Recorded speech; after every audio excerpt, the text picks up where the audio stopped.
कैसे भगवान गणेश बने पाताल लोक के राजा, सुने रोचक कहानी।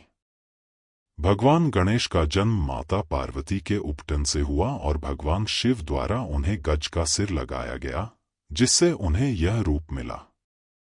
इसलिए भगवान गणेश को गजानन भी कहा जाता है। भगवान गणेश की कथाओं का वर्णन अनेक ग्रंथों में मिलता है। माता पार्वती और भगवान शिव के छोटे पुत्र हैं भगवान गणेश, जिन्हें माता पिता और देवताओं के द्वारा प्रथम पूज्य होने का आशीर्वाद प्रदान किया गया। कथाओं में ऐसा उल्लेख है कि भगवान गणेश का जन्म माता पार्वती के उपटन से हुआ और भगवान शिव द्वारा उन्हें गज का सर लगाया गया, जिससे उन्हें यह रूप मिला। इसलिए भगवान गणेश को गजानन भी कहा जाता है। भगवान गणेश की कथाओं का वर्णन अनेक ग्रंथों में मिलता है।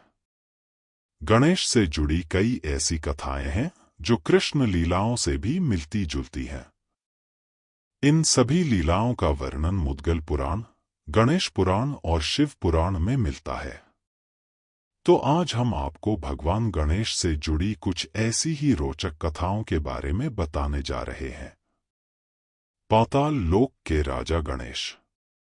आपने भी भगवान गणेश से जुड़ी कई कथाओं के बारे में सुना होगा, लेकिन शायद बहुत कम लोग जानते हैं कि भगवान गणेश पाताल लोक के राजा भी हैं। कथा के अनुसार एक बार गणपति ऋषि मुनियों के पुत्रों के साथ पाराशर ऋषि के आश्रम में खेल रहे थे। तभी वहां कुछ नाग कन्याएं आ गई। नाग कन्याएं गणेश को आग्रह पूर्वक अपने लोक लेकर जाने लगीं। भगवान गणेश भी उनका आग्रह ठुकरा नहीं पाए और उनके साथ चले गए। नाग लोक पहुंचने पर नाग कन्याओं ने उनका हर तरह से स्वागत सत्कार किया। तभी वहां नागराज वासुकी ने भगवान गणेश को देखा और उपहास के भाव से भगवान गणेश से बातें करने लगे और उनके रूप का वर्णन उन्हीं के सामने करने लगे। भगवान गणेश को क्रोध आ गया।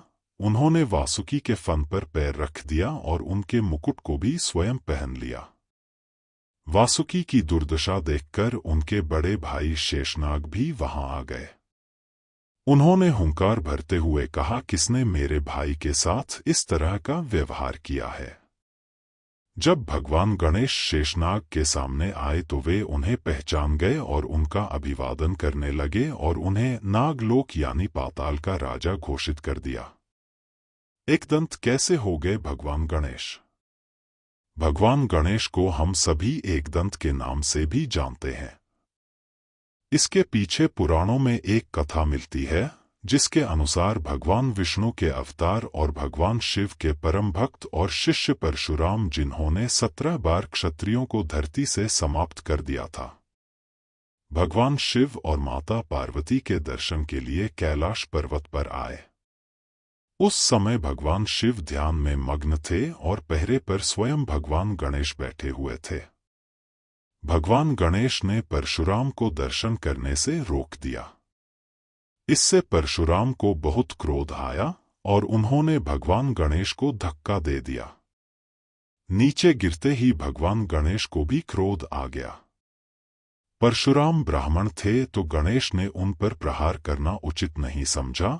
उन्होंने परशुराम को अपनी सूंड में जकड़ लिया और चारों दिशाओं में गोल गोल घुमाने लगे। कुछ पलों के बाद उन्होंने परशुराम को छोड़ दिया। कुछ देर तक तो परशुराम शांत मुद्रा में रहे, लेकिन जब उन्हें अपने अपमान का एहसास हुआ तो उन्होंने अपने फरसे से भगवान गणेश पर वार कर दिया।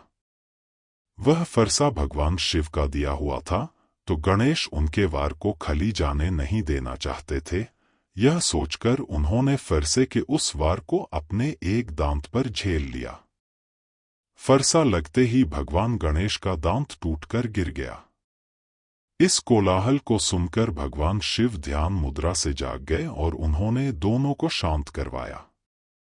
तब से भगवान गणेश का एक ही दांत रह गया और वह एकदंत कहलाने लगे।